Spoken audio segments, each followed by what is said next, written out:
kainaman ng init din eh. Ating bibisitahin ang ating mga kasamahan kasi natutulog.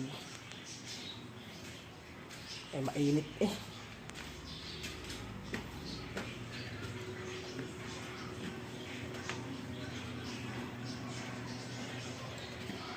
Tatatlaw na ang din eh.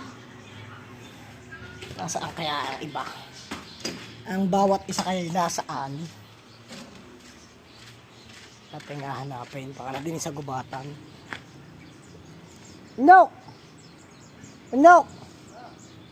Aba, ay nasa gubatan niya. Ating pupuntahan. Sa gubatan natutulog ang ating mga kasamahan. Ano ba may alauna, ay bubalahuyan ko na. Din eh, sa gubatan at sobra ang init nga naman. Oh. Ayun. Nandun eh, natutulog. Ayun. Makikita ganun nyo. Oh. Ayun.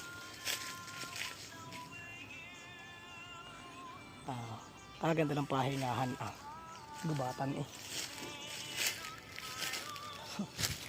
Mga sa gubatan.